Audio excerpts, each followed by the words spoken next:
Indulge in delicious dark chocolate truffles from Cocotopia. At only 40 calories with less fat and sugar than the other guys, it's the perfect treat to enjoy after a long day. Visit www.cocotopia.com and enter promo code BLAME at checkout to get 50% off your first order. Make sure you type it in all caps though. That's Cocotopia, COCOTOPIA.com, and enter promo code BLAME at checkout. Indulge without the guilt.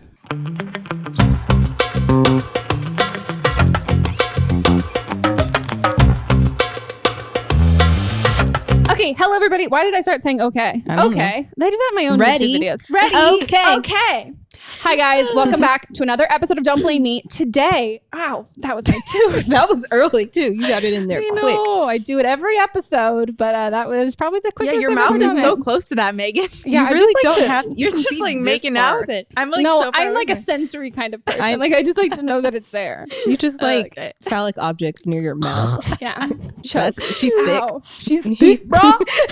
Hey, so that was terrible. That was not an introduction. Let's not make your introduction sexual. But guys, Meredith Foster's here. What's up? I am so excited for you to be here. I'm honored to be here. I'm so happy been on a podcast. You didn't go to Coachella because we're recording this over the first weekend of Coachella. Yeah. No, Chella.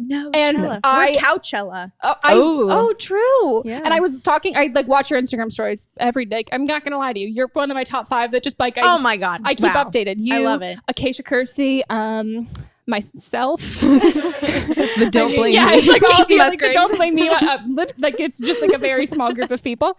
And I was like looking and I was like, I feel like she might not be going to Coachella. Like I was like, I feel like I gave off the vibe you of like I'm not into this. I didn't see any like posts of being like, oh my god, outfit, oh my god, spray tan, like let me figure this shit out. Like, oh my god, everything's so crazy. Like just spent 5 hours planning outfits. It's like, stressful. Maybe she's not going.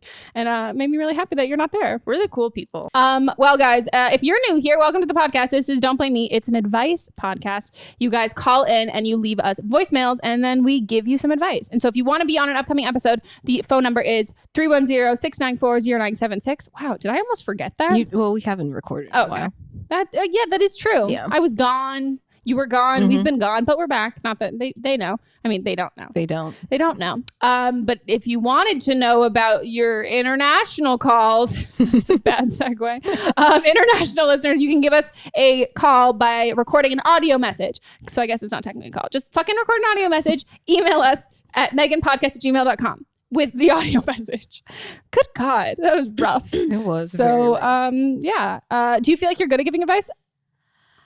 You know, I think I've gotten better at it over the years because I've learned so much. I've been through some things. Yeah. Mm-hmm. So I've like come out on this better side, better place. Because I just not just watched. I watched it when it came out. Is this like creepy that I'm just being like, oh, I'm like seeing everything? No, tell me. I've also known you for so long. Yeah, no, like, we were on Dance On together. Literally, back like, when we've known each other for years. It's kind of embarrassing. Yeah, it was very embarrassing, how long we've been, especially for me. But I watched when you gave people like relationship advice and that kind of stuff, and I was like, oh, she's gonna be this is in the green top. Yeah. My grandma texted me and she was like, great video. I was like, oh, I'm sorry you had to find out that way. Yeah. She's like, it's okay. Like, that's just life. And I'm like, oh, this is awkward. I always, like, when I like say something in a video and then I'm like, oh, someone's gonna, wow. If someone brings it up, like my boyfriend's aunt and uncle, they were like, oh, we saw that video of you like trying on bikinis. And I was like, that's weird. Mm-hmm. That's very weird. Yeah, relatives see that. And also I'm like, that was it's not their fault for watching it. It's a video that's meant to be watched. Mm-hmm. I uploaded it. Yeah. But it's not for them to watch it. But it's like geared towards. Yeah, but you're like, oh, I don't have control. This is not going to be just these people. I Googled myself the other day and all these videos come up now and I was like, great. Pegging with Melissa and that's Meghan. The first one. Stop. Oh my God. Let's talk about pegging. It's the video. Let's talk about pegging. Oh my God. Wow. Well, congratulations. Thank you. I'm really happy for you. I tried to ruin someone's SEO, like search engine optimization, which is a great term. Yeah. And Kyle helped me do this. I'm ratting him out because I'm going to sound fucking crazy, but I want him to be included in this, that we just like made this person. This is really fucked up. I really hate this person. They deserve it. We made them a bunch of like Pornhub accounts, like with their name and like a bunch of like Ashley Madison, like all of this shit. So then if you like look up their name, their profiles start popping up on this. And I was like, this is genius. That was his idea. See? And you're the Scorpio here. And look at me being vengeful as fuck. Yeah, I just let karma do its work, you know? Wow. What comes I around, like that. what goes around comes back I around. was just like karma do its work. Yeah. It's just like sits on her like That's the throne move. with like fireplace. Like, I'm just gonna let karma do its work. That's so good. Petting I like the cat. that. Yeah, exactly. Okay, guys. Should we get into it? Let's do Should it. we play some Let's calls? do it. Okay, so I'm 20 years old. I live in Canada. I've been with the same guy for 3 years, and he's amazing. He's wonderful. He treats me like a queen. He's what every girl needs. You know, like I snatched up the last good one in our town. So anyways, my dilemma though is we've been together for 3 years, and now like on Instagram, this random dude DM'd me, and this guy, like, he's good looking, and I don't know what my problem was, but like when I told him off, he just DM'd me, hey, and then I was like, hey, I have a boyfriend, like, just FYI. Yeah. And he was like, that's okay, sorry for bothering you. And I was like, oh, you're not bothering me. It's just FYI. Like, I don't want to, like, I don't know why I said that, to be honest. That's where this all started. Wow. Good job. Anyways, so this guy, me and him started talking, and then I felt kind of gross about us talking because it's like stuff that I wouldn't necessarily want my boyfriend to like read, like going through my messages and reading that. So I was like, eventually we talked for like a few weeks, and then I asked him to stop because I was like, this is weird. But actually, because he was such a nice guy and my best friend was actually going through a really bad breakup, I tried to make like a rebound thing happen there. But like, it didn't work out because she went back to her boyfriend. But me and this guy kind of kept talking. But then I felt weird about it. So I asked him to stop. And he's like, no, I just want to be friends. But I was like, no, I just feel like we're not friends. We should stop. And like sometimes we would talk about meeting. And that part of it felt like weird to me because he lives 3 hours away. Like, why would I drive that far to see anybody? Or why would he? I don't know. Yeah, so it got kind of weird. So I asked him to stop. And he did stop for like months. And now, like, this week, he started again. And I'm like, no, man, like, what are you getting out of it? And he's like, don't worry, I'm not just some fuckboy. Like, I can be friends with a girl without just wanting things from her. But, like, at the same time, you get so flirty right away. Like, am I wrong for telling him off? Or, like, should I just, I don't know. What's my problem? Like, what am I supposed to do here? I can't tell any of my friends this because, like, I feel embarrassed. And also my friends just kind of support every, like, thing I do. So it's not like, even if they knew it was a bad idea, they would be like, oh, try it. Just see what happens. Anyways, thanks in advance for your help. Wow. First question, which she can't answer. How the fuck, like, how do people, like, a random slides into your DMs? Like, do they have mutual friends, do you think? I don't know. Like, I think people spend way too much time on Instagram and on social media in general. And for her to like be so consumed with what this random guy is saying to her, like, live your life, your boyfriend in real life.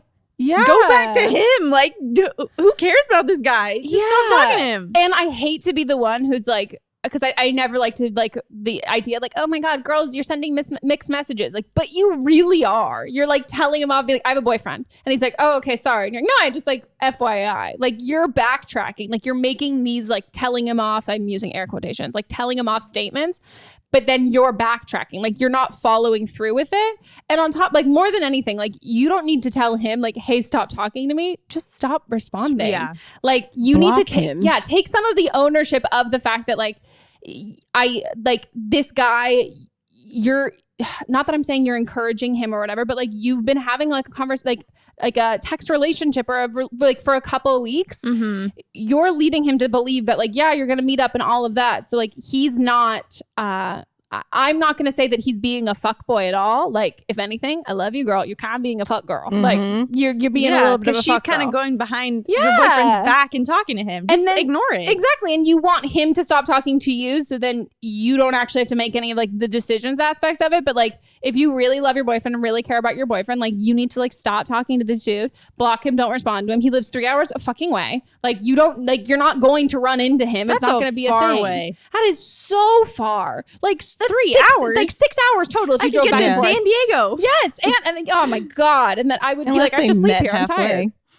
Don't encourage her. No, the thing is, like, you like the attention, or else you wouldn't be messaging him back. 100%. That's And the the vibe I'm validation. getting. Yeah. And I totally understand that. I love attention. Yeah. So I was on a dating, I got permission from my boyfriend because I wanted to be on a dating app because I just like was really, my friends were complaining about like how rough it was. And I was like, let me see what we're working with. And so I made a profile and I was like, I'm not going to message anybody. Like if anyone messages me, I just like kind of want to see like, I don't know. I was like feeling down and he was like, yeah, if it makes you like feel good about yourself. Oh boy, did I feel great about myself. Like it was such a confidence boost. So I understand that aspect of it. Like I'm definitely someone in a relationship. Like even if you're in a relationship, you can still like, it's nice to feel wanted. Yeah, and validation and anything like that. But like the issue is acting on any of that. Yeah. And if you feel like you're not getting that sort of attention and validation from your partner, like then why are you with them? Yeah, exactly. And like he can be a really, really great guy, and like you can still not be. And if someone's like so fucking awesome, it can be really hard to then ask for something additional that you need or you want, because you're like, why am I complaining? You're so perfect. Right. Like you're so great to me. You treat me so That's awesome. true. Like you can say like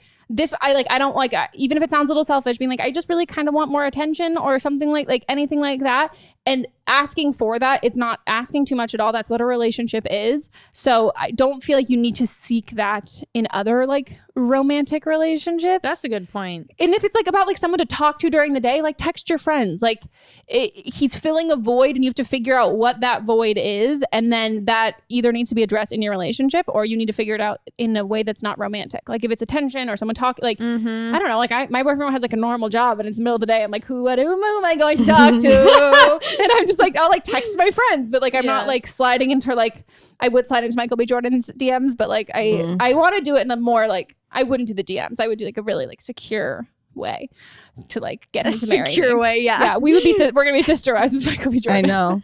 We love him so much. But yeah, I just think like you need to assume a little more and take more responsibility of like the role that you've played in this, because the reason why you're still talking to him, like he immediately, as soon as he found out you had a boyfriend, like he was like, oh, okay, my bad, I'm sorry. And then you were like, oh no, but like you can stay.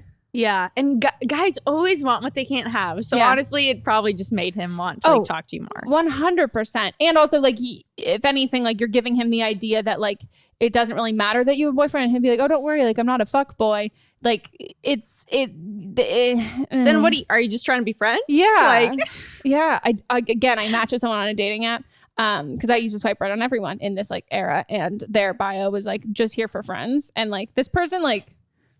Can we cut it out who it is? But yeah, he was there for just friends. Like, you don't need friends, sir. He like, needs somebody to fund his next movie. Yeah. Like, is that what you're here for, Yeah. sir?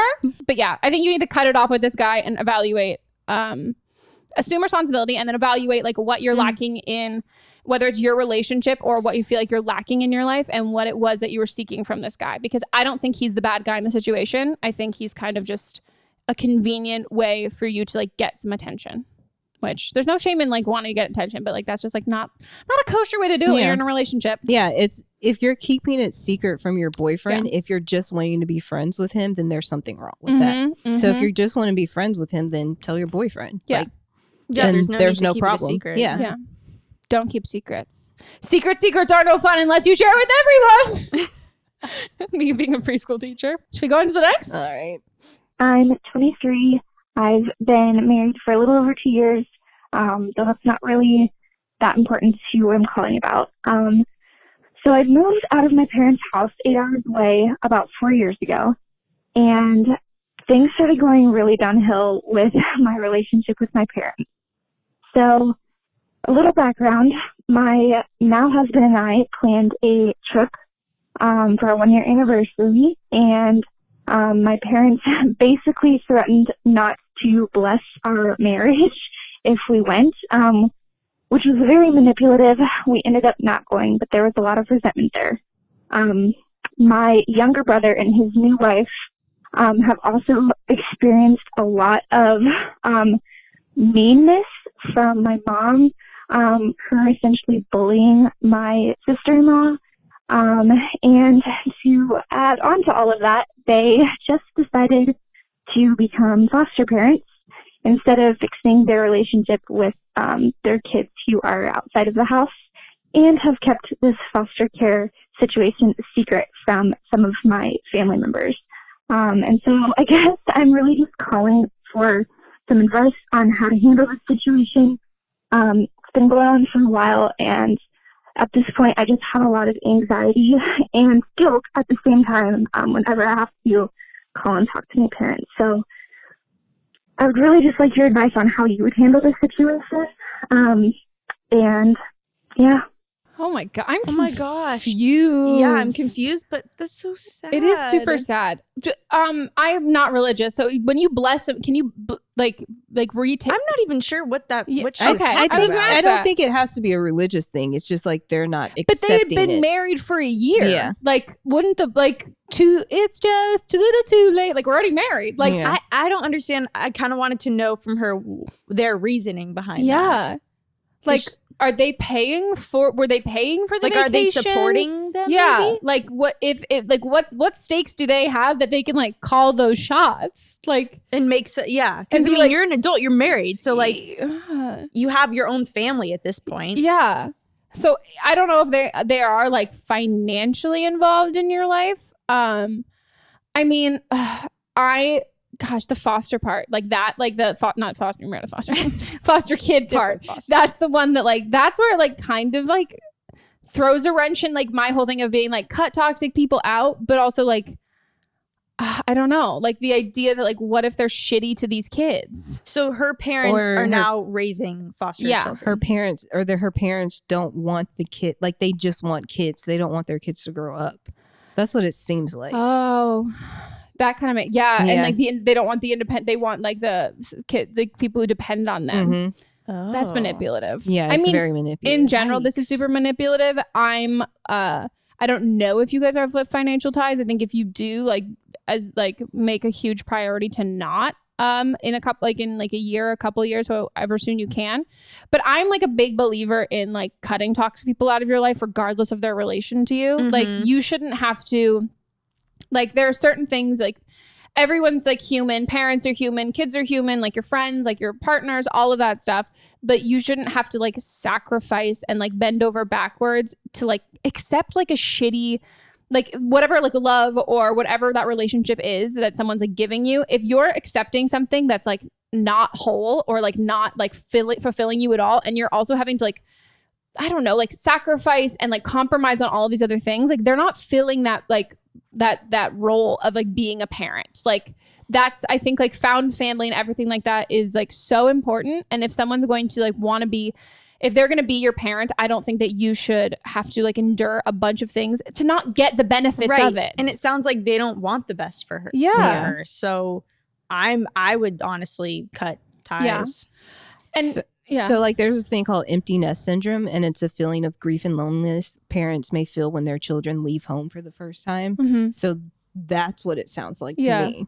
Yeah. If like, I think like you don't have to like make any rash like statements to them. I think like because you live farther away and like all of that, I think like you and your brother should sit down and with like maybe you guys sit down first before you include the significant others and be like, you know what, like we're both not going to take this. Like it's also like just not fair and healthy to like both of your partners too. Like especially for like the sister-in-law, like that fucking sucks. Like that sucks so much. So if you guys kind of together say like, you know what, we're gonna take a big step back. And if they decide that they want to like come back into our lives in like a positive and healthy manner, like we're not ruling that out, but like we're gonna be each other's like core circle family sort of thing, and spend as much time, if they live close, hopefully like spend as much time as you can like with them and like fostering that relationship, because if they grow out of it or they don't, who knows. And then because I think like hopefully there'll be like a lot you didn't mention anything about like they were terrible to you as like childhood. Yeah, we don't really know the whole story. So I think like in that way I wouldn't like, I don't know if you're worried about I don't know if you feel either, it sounds like you feel more replaced by the foster kids. You're not like worried that like, oh, they've got all these people, they're like monsters and now there's new people there. So I think you just need to like take a step distance, back. And then if they change their behavior, you can always rekindle that relationship. And as I looked this up, it's actually a form of depression. So family counseling may be a good move too. Yeah. That would make sense. And I don't know what your parents' relationship is like with each other. Like if like your dad's an active participant in this, or if it's mostly just your mom, or like what's happening there. But yeah, I think family counseling would be like a good suggestion. But if they're not willing and like able to do that, I don't think you need to sacrifice your own personal happiness for them. Also, because I think like we should hold people to higher standards. And if you just like let people be shitty, then they're like, oh, okay, cool, I can be shitty. Like this is fine. And like this is an acceptable behavior. When in reality, like if you hold people to a higher standard, they're like, oh, I need to like get my act together and be a better person because like this isn't gonna fly. So that's a hard like line to draw because like they're your parents. Yeah. But I think the distance would be good. I would just want to send her to my new therapist. I'm like, talk to my new therapist. She's great. I am 22. I'm from Alberta, Canada. And for the past 3.5 years, I've been in cancer treatment. Long story short, it's pretty serious, but I am stable right now. So that's good. I recently moved back to my hometown. I moved away to be closer to a different hospital, but now that I'm doing better, I came back home and I really want to start dating, which I'm kind of struggling with. First of all, because like I can't work, I'm not in school, so I don't really know how to meet any guys aside from like dating apps, which have not really worked out for me before. But I'm also struggling with knowing when and how to tell them I have cancer. I mean, not specifically the cancer thing, that's pretty obvious and I'm pretty open about that. But more specifically, some of like the side effects, such as, I can't have children. My ovaries have been crispy fried, so that's out of the question for me. But also, like, I don't know how to tell them, like, I'm not really into sex right now between, like, my antidepressants and, no ovaries, so I don't produce estrogen. So I haven't felt, like, any sexual feelings or urges at all in, like, 3 years. So I'm never horny or turned on or anything. And, like, sex hurts. So I don't know, like, do you have any advice on, like, when and how to tell guys this and how to not, like, freak them out about the whole cancer thing? And, like, how do I tell a guy that I really like that maybe wants kids really bad that I can't have kids? And I also don't know if I even want them. So, yeah, any advice you can give me would be great. Thank you so much. I love you so much. Feel free to give me some tough love. Oh my gosh. Wow. Let me say this before I forget. Yeah. What she said about like not freaking the guy out. The right guy for you will not be freaked out. And he'll love you like no matter what. If you want to have kids, if you don't want to have kids. I just had to get that off my chest. Well, it's true. I think there's a partner for absolutely everyone. Yeah. And I think like I have like a massive fear that I'm not gonna be able to have kids because I have endometriosis. And what's that? Oh my God. What is it not? It's ruining my life. So one of the things can be infertility. And it's typically in general, if you have endometriosis, it doesn't mean you're infertile, but it does mean that it's harder. Yeah. And my mom had endometriosis, but she had 3 kids. I know a lot of people who've like still had kids, but some people are infertile from it. Yeah. And I didn't officially, or I didn't find out that I had it until I was like in a relationship. And that like my boyfriend Mats and I've always talked about kids. Like we've always talked about like we want kids and all of that sort of stuff. And so I was terrified, like to tell, not even tell like a new person, but to tell the person that I was with that like we might not be like able to have kids. And his like immediate reaction, he was like, first of all, we don't know that. And like, if anything, like I really like, we want to make this a priority. Like if that means like eventually, guys, don't get like excited. But like, he's like, if it came like, we like any, like, he's like, I don't mind how much we would have to pay for IVF or like anything like that to like do that. And he's like, and if it doesn't, like, that's not the only way to have kids. Like we can adopt, we could do all of these other things. And in my mind, like I was afraid of like the person who I'd been with for years, even having like issues with that because I had known he'd always wanted kids. But then he said, he's like, we talked about kids pretty early on into our relationship. He's like, if I knew that you actually just didn't want to be a mom, he's like, we probably wouldn't have been together. And and that's also the same thing of like, if I met a guy who didn't want kids, I wouldn't have ended up with that person. And the same way, if you don't want kids and you can't have kids, there are so many people who also feel that way. And the same way that you're afraid that that's going to be a deal breaker. Like, I hate the term like some people's deal breaker is other people's deal maker, but like that is true. Like that like children is a deal breaker for people on either side of it. So I really, really wouldn't worry about that because you're exactly right. Like the right guy and the one who's not even like your soulmate, but like the one who's like a match for you, not even just romantically, but like life-wise. Yeah, life partner. Yeah, and like someone who wants to do life the same way that you want to do life. Like that person, it's not going to matter. Like it'll be like great, perfect. That's exactly how I feel and what I want. Comes like for the timing aspect of it. I think you said you're like very open I don't know if you are open on like Instagram or social media. She has a YouTube channel that she did send to us. Okay. Yeah. So you're open with, so if people Googled you, like you've got a YouTube channel, if they looked you up on Instagram and all that stuff, guys could do their homework before a date and be like, okay, cool, great. This is what, like, she's got cancer. This is something like that. And I think in general, I mean, guys are stupid, but like if I was a girl in the situation and I would look up and be like, oh, I wonder what this is about and what this is like.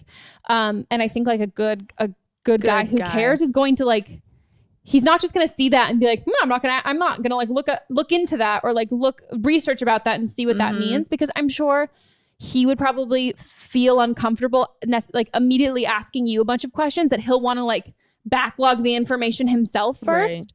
Right. I think you just have to give people like an opportunity and a chance to like pleasantly surprise you. I think dating, I totally understand, like I'm sure you can understand, like how do you meet people when you're not in school and you don't have a normal job? I know, I was going to say. So fucking hard. It is. Like, and I think, but now, like, cause I live down by the beach and cause I don't have dating apps and I literally go to the grocery store. I go to like, I'm around shopping, the gym. And I've started like actually introducing myself to guys and being like, hey, like my name's Meredith. It's so funny because I used to be the complete opposite. I was super shy, but you just kind of have to put yourself out there. Like you never know if you'd ever try. So you got to just do it. I think that's it. It's like just going for it, I think is a great, I don't know. It's like a great, even not that you will necessarily get shot down, but I think you're like, it's going to be a confidence booster. Like you're going to realize you're like, oh, wow, like I can do this too. Like this just doesn't have to be guys.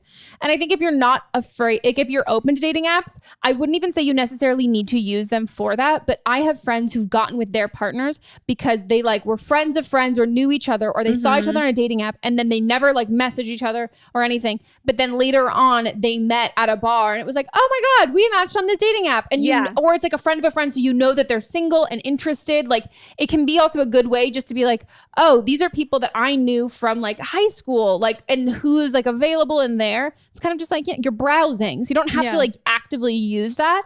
But I think if you want to and you are like comfortable actively using it, I think like the more honest and transparent you can be on a dating app, the better. 100% works in your favor. I think people have this idea of putting on this like fake, like airbrushed idea of who they are on a dating app. And that's only going to like it's just, you're never going to like not even live up to it. You're not going to match that person like when you meet in real life. That's so true. And when you meet a guy and you're like, oh my God, you just picked all the best pictures of yourself and you like had your friend write this because you're not funny at all. Like there's no like realness to it. I mean, damn, really? Oh, no. You're funny though. I wrote her dating app. Yeah, no, but we did it together.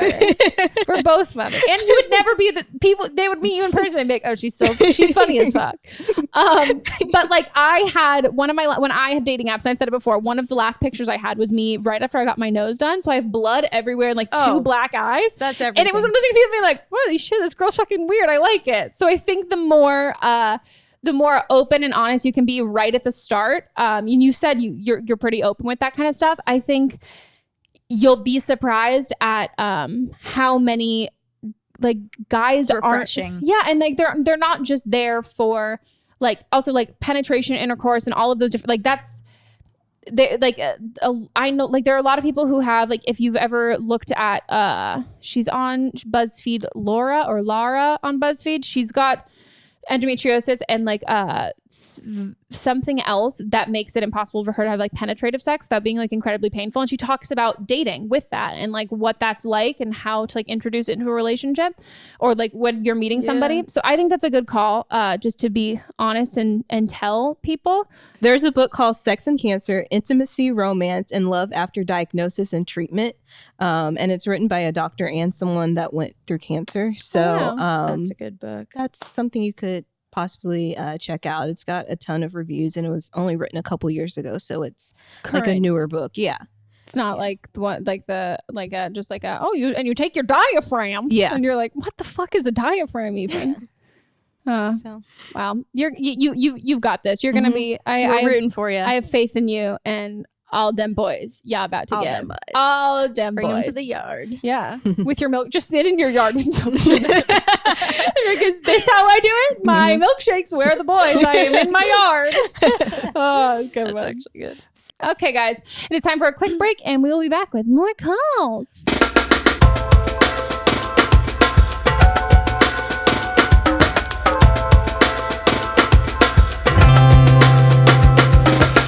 Own iconic luxury items at unreal values with The RealReal, the leading reseller of authenticated luxury from top designers. Shop from designers like Louis Vuitton, Gucci, Rolex, Cartier, and hundreds more at up to 90% off retail. New arrivals come in daily, and every single item is authenticated by The RealReal's team of experts. In fact, The RealReal employs over 100 brand authenticators, gemologists, horologists, and art curators from around the globe who inspect thousands of items each day to ensure that every item is 100% authentic. Shop and consign women and men's luxury fashion, as well as fine jewelry, watches, art, and home. Visit online, visit one of their stores in Soho or West Hollywood, or visit one of their luxury consignment offices. Had to get British for that one. In Chicago, Dallas, Miami, San Francisco, and Washington, D.C. New customers receive an automatic $25 off at checkout. Guys, I finally got a purse. I feel like like you guys have been listening, me talking about what I wanted. I toyed with the idea of getting something red. I didn't get something red. Depending on when you guys are listening to this, my new video might be out where I'm showing you what's in my purse. I'm looking at her right now. I should give her a name. She seems sophisticated. She does. Doesn't she? She's a fancy bitch. She is a fancy bitch, but she also like... She might have a kid in college, you know, like, yeah, she wears brooches. She does. She does. She might have gray hair. Yeah. It's a mature purse. But I'm here for it. Like I have a mom car and I have a mature purse and I'm here for it. We're going to come up with a name for her. But I'm obsessed. And also fun fact, I did use the $25 off at checkout. Ayo. So I'm a huge fan. It's crazy to see how much you spend on purses that aren't consigned. Like, when it's something that is like, again, driving the car right off the lot, so much more expensive. So I felt like really happy. And now I don't think I can ever buy a purse again at full price because I'm like, this is a ripoff. It felt like a steal. So shop in store, online, or download the app and get 20% off select items with the promo code REAL. That's therealreal.com, promo code REAL for 20% off select items. If there's something interfering with your happiness or preventing you from achieving your goals, Betterhelp Online Counseling can help.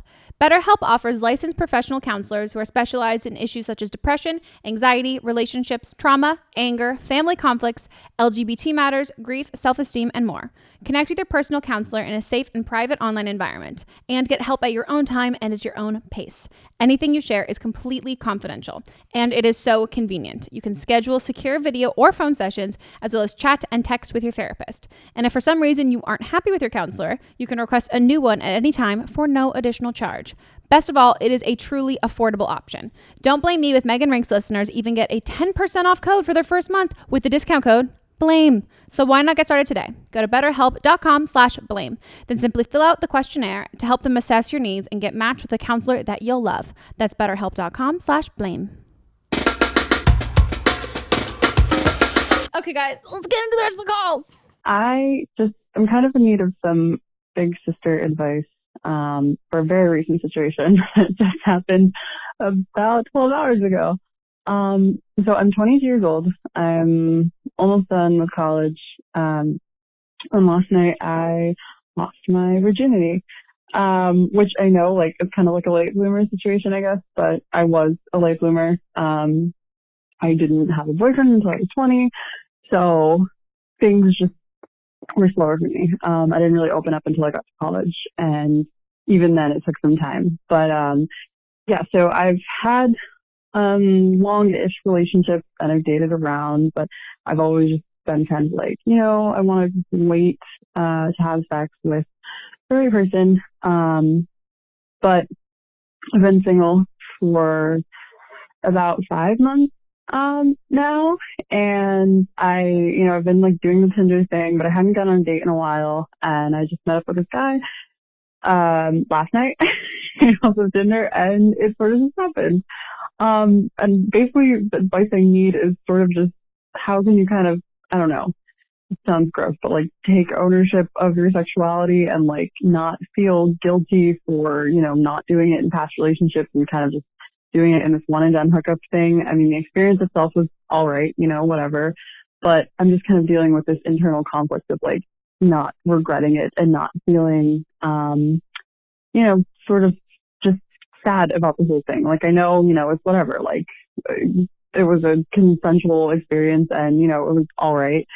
It could have been worse, but I don't know. I just kind of need a little like push to like, hey, don't feel shitty about this. And, yeah, I don't really know anything else I would need from this, but just any sort of like advice about like going forward and like dating and hooking up and not feeling guilty about sex and all that other shit.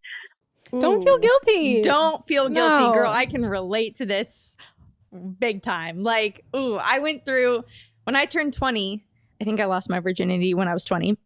I like went through this year of just hooking up with guys, and I felt so guilty about it. Like, I remember just like coming home and just like hating myself for it. And that just made it so much worse. Mm-hmm. And when I finally like let go of that guilt and just kind of forgave myself, it was like this whole new world opened up in front of me. And I finally like realized, okay, this is how I want to date. This is what I want to do. And I was kind of doing it to just like please other people. I think it's fine. Like, if you're doing it because you just want to have sex, like do it.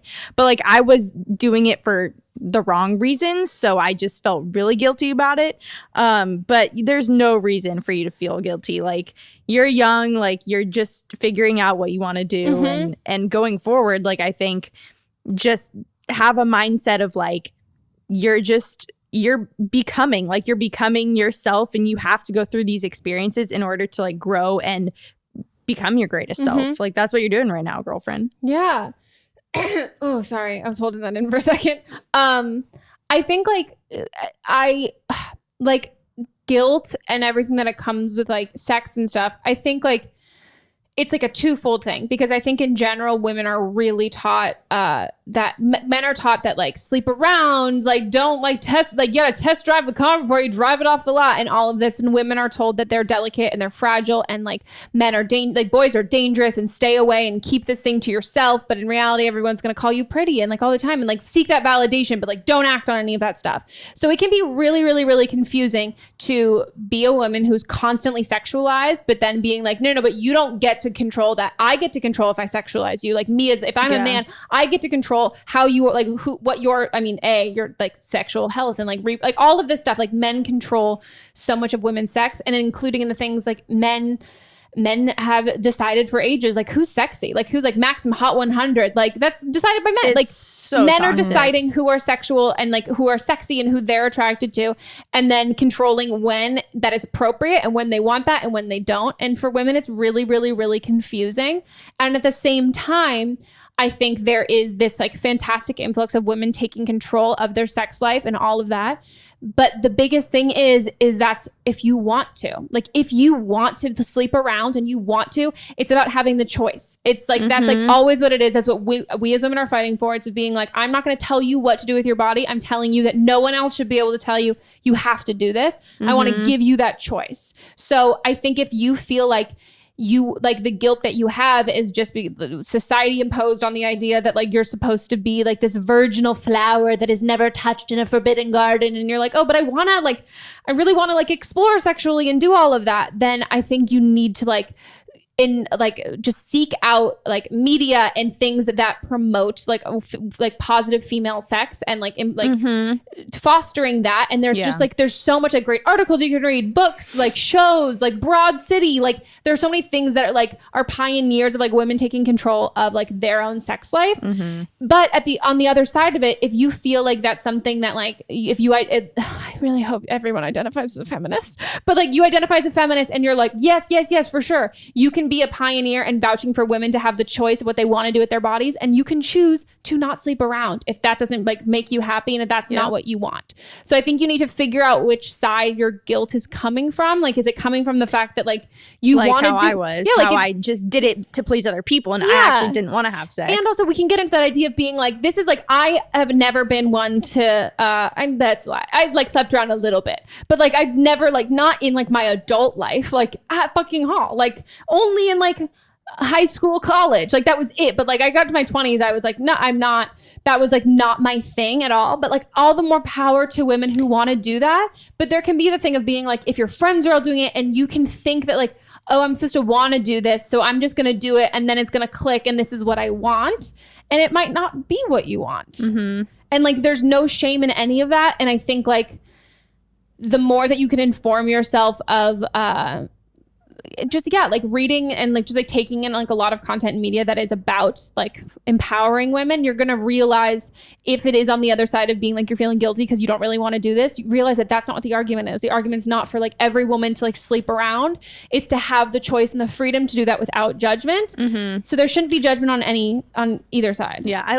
I love it. Oh, that makes me so happy. Yeah, that was really good. It just makes me like really like sad because like also like I have like, I don't know, like I'm like very like pro sex positive and all of that, but like like even in my 20s, like there was definitely like a time where I was like, how can I be like such a like a pro sex like feminist like woman, all of that stuff. I didn't start masturbating until I was so much older, but it was like I was never I don't know, like it felt like I wasn't like doing a good job at like being like I was like speaking out for these things, but I wasn't like taking my own, I don't know, like there's just like such a spectrum in all of that. And like it's the same like with the pro-choice. Like it's about everyone should choose what they fucking want to do with their own bodies.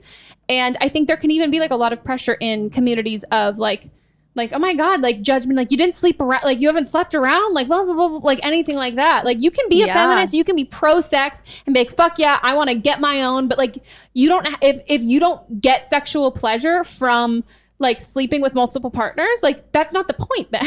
Like it's the point is like to do what empowers you and makes you feel great. And if society's telling you that you shouldn't feel great and that's why you feel guilty, like you need to like not surround yourself with people who believe like that. But on the other end, like you can be like a great feminist and like very like pro, like very like current and modern and like a pioneer of all of that. And you don't have to, it's just about choosing to do what you want to do with your body.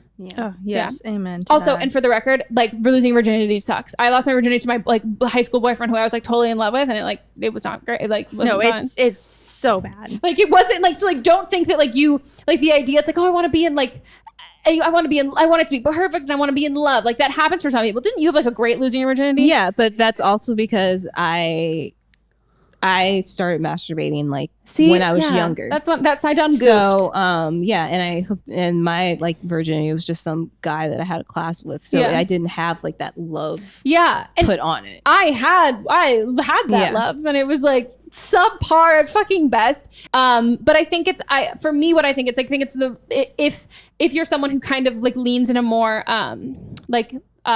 you like seek monogamous relationships and all of that, which I think a lot of times people who like have this idea of losing their virginity in a relationship with someone that they love and all of that, I don't think it's about the first person you sleep with. I think it's about the last person you sleep with. Like I think that's the more like the first time I had sex with my my current boyfriend was like that means so much more to me than when I lost my virginity at fucking 16 to like my high school boyfriend who I was like so in love with. Like it doesn't really you know what I mean? Like it doesn't. Well, like for me looking back, I like look at it and I'm just like I almost like I don't regret it because it made me the person that I am today. Like I literally like thank all those people for teaching me the lessons I learned. Like it sucked, but like I don't care. Like it had to happen that way, and I'm not gonna like look back and be like, oh, like darn it. But yeah. There's an article I'm going to put in the notes called 3 Ways to Unlearn Sexual Guilt. Wow. And I love the picture. It looks like your bed with this girl just holding a pink dildo. Yes, it's me. I've done some stock modeling in my day. Stop it. So the 3 things are turn guilt into pleasure, reflection and expression, and then self-pleasure and sexual confidence. And then it goes into detail about these. So I'll put these in the show notes. Masturbation. Yeah. Oh, okay. Do we have another one? Yes. Yay. I don't know why I said it like that. Yes. I'm 20 years old. I'm in college, and I live in a house with 4 other girls. One of the girls recently started hanging out with 2 girls, and they've started to have a bad influence on her. And keep in mind, these girls kind of came out of nowhere, so it was like kind of concerning. She started doing cocaine and Xanax, but she said that cocaine was too expensive, so she probably wouldn't do it that much. This past summer, she had like 10 friends over, and which included a few cocaine dealers, which bugs me because they came in our house with the code, so they still know the code to our house. Although that annoys me, the main concern is that my friend is just going down a bad path. She also has been skipping class for the past few weeks, and so I'm just getting a bunch of bad signs from her. I feel like there's a lot of underlying issues that she hasn't addressed ever. Like she was adopted, and her parents split up. She's not very close with her sister, and her parents are like supportive of her, but not really involved. She doesn't like when my roommates and I judge her, so I'm conflicted as to what I should do in this situation. I'm concerned for her, and we have previously like said something to her, but she's like, oh yeah, haha, that'd be sad if I died. So I just don't know what I should do. Maybe I should wait it out. I don't know if I should talk to her mom. Please help. I think I would assume probably around the same age, because usually when you have roommates in college, it's like you usually end up like being the same age unless she moved into like a house and she's like an upperclassman. Oh, okay.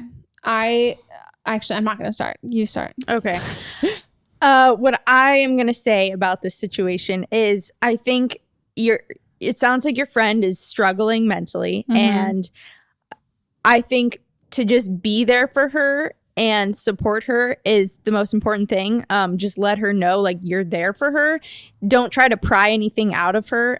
Just kind of like let her figure it out. The fact that she's, using drugs is very concerning. But maybe even just telling her, I think she said something about her parents not being involved. She was adopted and yeah. Oof. Yeah. Oof. Yeah. I think she's depressed. I think like it's a huge aspect of like self-medicating with like drugs and all of that sort of stuff. We've like talked about how I've dated like a lot of drug dealers, but aside from that, I had a girl that I was like friends-ish with. Like we were kind of more like surface level friends. Acquaintances.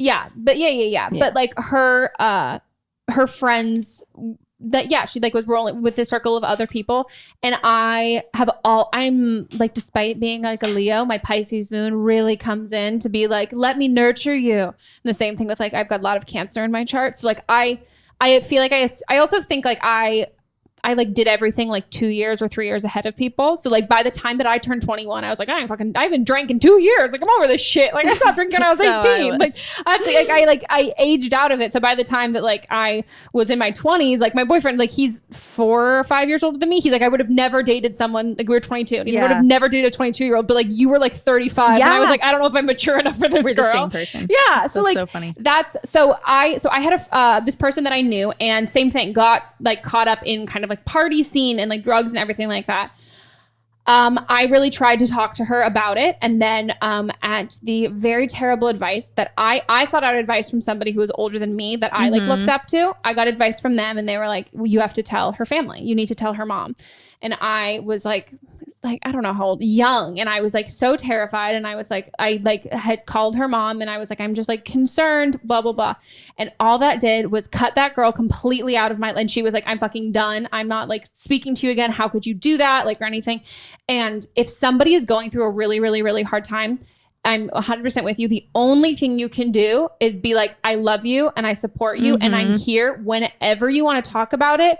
If you don't want to talk about it or anything, like, there's nothing you can do to protect somebody from something that they don't see there's an issue there yet. Yeah. And I think if you wanted to have a sit down talk with her, I wouldn't talk to her about like the drugs or anything. I'd talk to her about like, how are you doing? How are you doing? Feeling? Like, I'm going to be like, I want to be like transparent with you. I don't want to put words in your mouth and tell you how you're feeling. But like, as of lately, it seems like you've been feeling a little depressed. And I just want to know if there's anything that I can do. And if you open it to be about how she's feeling, I think she's gonna be a lot more likely to come to you when she's ready and figuring that out. And you just can't protect anybody from the choices that they're gonna make. Like they have to make. Everyone's gonna make their own choices, and they have to make them to learn those lessons. And as much as we love people, and like even if like you had been through something like this before, and you want to protect people from making the same mistakes that you did, you can't. Like everybody has to learn that in their own way. So true. And it sucks and it's hard. And I think like, I also don't want you to feel a responsibility that like, if you feel like you're in an unsafe situation, or you feel like the people who are at your house, it's unsafe, like you need to make sure you put your oxygen mask on first before you like help and assist others. So if that means like, it's not your responsibility to always be this girl's roommate. It's not your responsibility to be her best friend. If it starts to take a toll on you and puts you in situations that sacrifice your mental health or your safety or anything like that, that is when you need to like, but keep that conversation open. And I would try your best not to talk shit with your roommates about her, because that's all that is doing is alienating her and making her feel worse. It's just going to make it so much worse. It's ganging up. Like essentially like substance abuse is like, it's an illness. Like that's not, it's something you're predisposed to if you have a family history of it. Like it's not just like an accident. Like it's not, I mean, it's not something that happens that like you can even just stop immediately. Like these are things that happen, and like it needs to be treated as such. And the same way that if you had a friend who got really sick, you wouldn't be talking shit about them and judging them with your like other friends. I think you can be concerned, but try and do your best to take away that judgment, because you can't understand what that's like. Yeah. And with her being adopted too, she doesn't know if that is part of her. She might not know if that's part of her family history. Yeah. Yeah. Okay. So now it's time for Don't Blame Them. As you can tell, this is a segment that we have named recently. And what is this? So this is when listeners call in with their own advice. So if they've been through a situation similar, like if they have a roommate who like did coke or whatever. Oh, this is cool. Then they can call in and be like, oh, this happened to me. And also I do want to say, I like for the audience who watches the show, it is fully split. It is either people who like I get DMs of people being like, I'm really nervous to call in. Like, I feel like my friends are going to know my voice and like, they're going to figure out that this is me talking about them. So like, I can't do it. I have to message you. And then there are people who don't realize that they are messaging me on a public profile telling me all about their lives. I've gotten so many fucking DMs of people being like, so remember that episode where you talked about threesomes? I want to give you my experience, like the threesome that I had. Naming these people, I'm like, bitch, I just searched all the people you had a threesome with. You gave me so much information on your not private profile, and there is no in between. It is either like so secretive or like I know so much about some of your lives, like even the girls who like so I was a sugar baby, and I'm like, bitch, you were a sugar, and like I literally can see everything. Do we just react? So they're gonna call in for these ones. Let's go. It's a good time. So the original call is from season 3, episode 13 with Elle Mills, and the original caller, she was 16 years old and she was having trouble comparing herself to others. And so this is someone calling in with similar experience. Okay. Hi, Megan. I am calling back in response to your recent episode with Elle Mills, talking to the 16-year-old girl who was struggling with her self-love and comparing herself to others. When I was 14, I had the lowest self-confidence. I was always the tall, awkward girl, never had clear skin, was never skinny enough, still not skinny, quote unquote, enough. Still don't have clear skin. But I love myself and I'm super proud, but I can honestly say that it was one hell of a journey. And like, I still have bad days. I'm going to shout out this Instagram account called Recipes for Self-Love. It's incredibly inclusive and just always has daily reminders of like, don't let anyone dull your shine and like all of that stuff. And like, it's normal. It's very feminist. Anyways, my biggest advice for self-confidence is to fake it until you make it. So when I was 14, I decided one day I didn't want to be the girl who always felt sorry for herself and was always putting herself down. I wanted to be confident. So every morning I would look in the mirror and I would say, hey, I like my hair today. Or, hey, my skin's not looking that bad today. Or, wow, my eyebrows are looking great. Or, I love my collarbones. And like tiny little things every single day turned into this great self-love for myself. And there are bad days, 100%. But the next morning, I let myself have those bad days. And the next morning I wake up and I say, wow, I'm fucking cute. Anyways, wishing you patience and love for yourself. And yeah, everybody goes through this shit, and definitely like curate what you see on your daily basis. Yeah, love the podcast. Thank you so much. Sending you love and patience with yourself and kindness. Bye. I feel like I went to my third therapy session of a week. Yeah. Like, you have a beautiful voice too. Mm-hmm. I like, wow.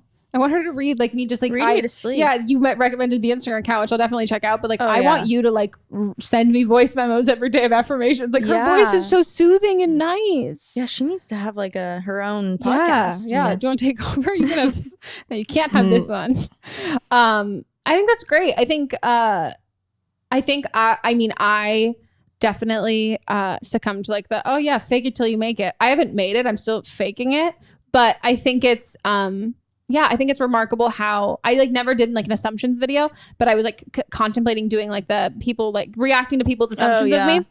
But I got a lot of messages. You got a lot of those. Well, yeah, I know. But I got a lot of messages of people being like, no, don't do that. Like Lily did that and it was so mean. Like, I don't want you. I feel like you're in a very fragile state. I'm like, thanks guys. Yeah, I'm in a fragile state. You're right. I'm not going to do it. But I got a lot of people who were like, you are so incredibly confident. And I was like, whoa, no, not at all. But it was like this idea that like we look at people and when I look at people and I'm like, oh my God, they're so confident.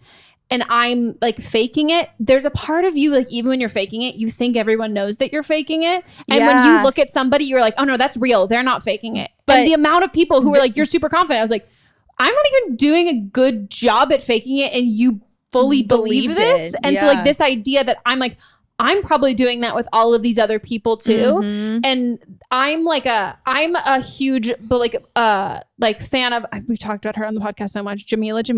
I sent you her Instagram account. Yes. She's just amazing. Yeah. But so they have been posting on her iWay account. They've been posting a ton about like what body positivity and body positivity and like inclusiveness and like body love is. And the whole thing is of being like, it doesn't mean that you have to look in the mirror and be like, I am the most beautiful person in the world. It just looks in the mirror and being like, it does not matter.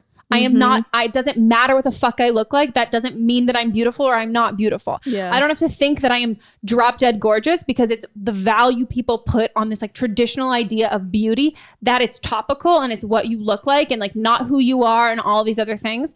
And that's something that I've related to so much more, because I can't like, there are times, like, I think it's fantastic people who can like look in the, like, and I can get behind her thing of being, my eyebrows look great today. I wish I had thicker eyebrows. But like, those are like, there are certain things that I'm like, I got a nose job. I'm never going to be like, oh, I loved my old nose. Like, it's the greatest thing ever.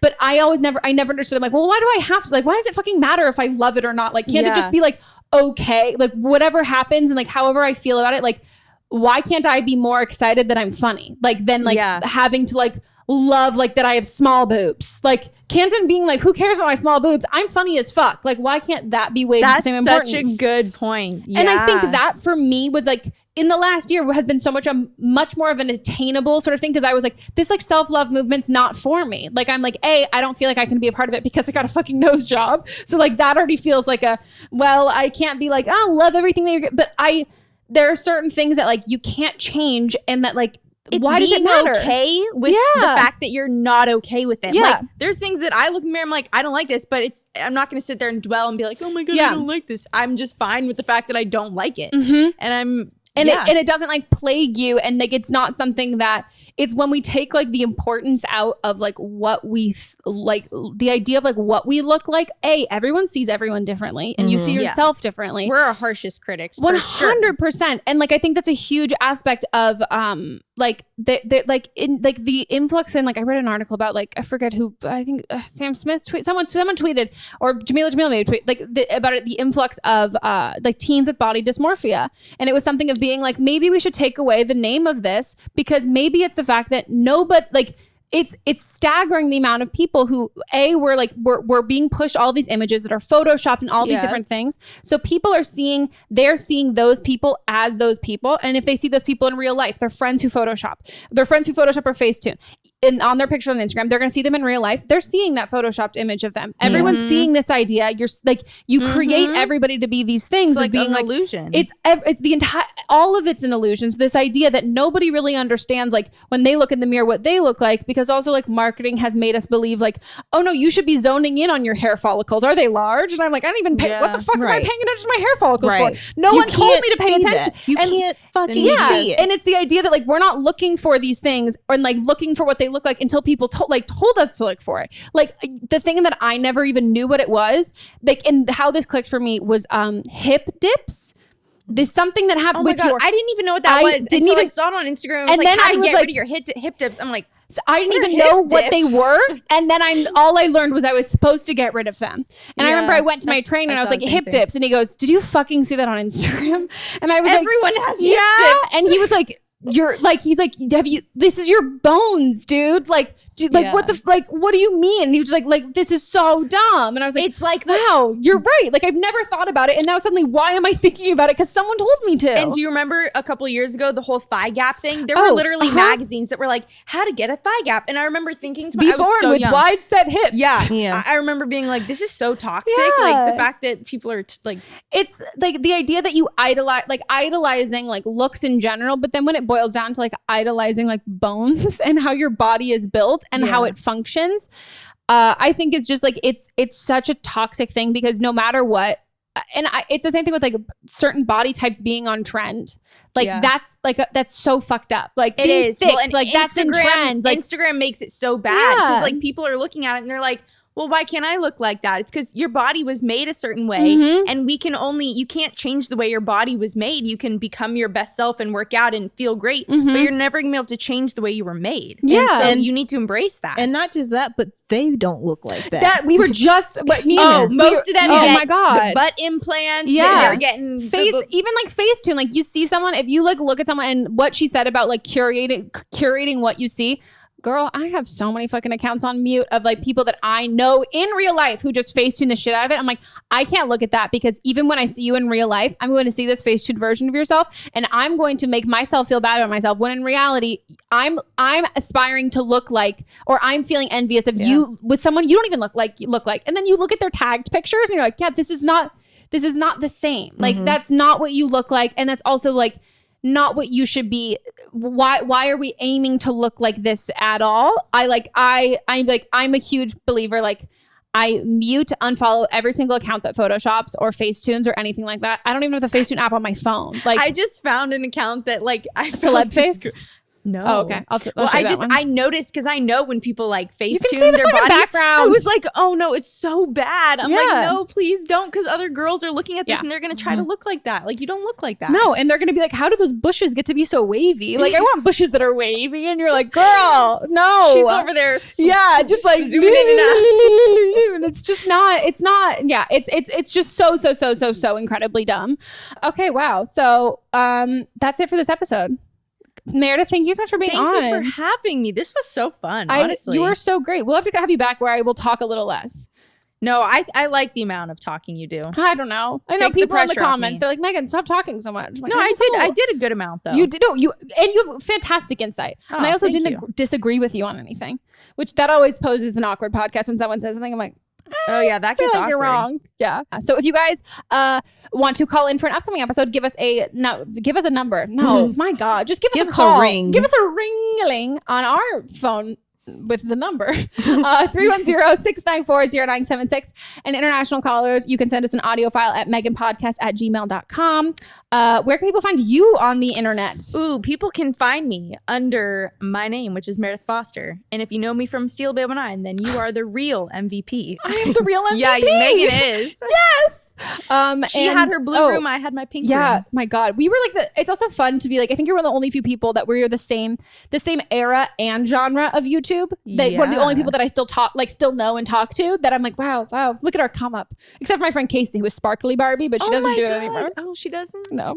I keep trying to get her to like reactivate the Instagram account just because I want Sparkly Barbie to like my Instagram. Sparkly Barbie. Like, That's I such like a it when name. Casey likes it, but like Sparkly Barbie, like, Yeah. would you like my Instagram? Those names. Oh my God, yeah, I'm all for it. If you guys want to follow the podcast on Instagram, we're on Instagram now at Don't Blame Meme Pod, and we have Instagrams. You want to follow Melissa and I? Yeah, listed down below. I mean, Do you guys want to comment our Instagrams? Everybody leave a comment with Melissa and I's Instagram. yeah, do it. Just tag us. You That can't way we click know it, you listen but- to the end. Yeah. Oh yeah. That's those people. You are the real MVP. Yeah. And if you knew Steel Babe 9 and Megan love Rosette. Ooh, kill me. Ooh, that was like Megan a small Rosette. stab to my heart. Oh gosh, guys. And if you're watching this on YouTube, you can check it out for the audio version on iTunes, Spotify, SoundCloud, Stitcher, all of them, anywhere. Yeah. And if you're listening to this in your car, because that's where all of y'all fuckers listen to podcasts, same though. And that's when you always call us either or in working out. Oh, true. Oh, that's Do you good. Yeah, you go on the Stairmaster and Oh, just that's listen. fun. I love that. I do the murder ones when I'm like on the bike, and then I'm like, oh my God, I'm running from murder. I'm running away from these murders. You guys can watch it on YouTube too if you want to see the video version and see Meredith and I share a nice blanket and watch me almost see my pants in like a solid 35 seconds. Don't worry, we'll cut before then. Okay, guys, we'll see you next week. Goodbye. Bye.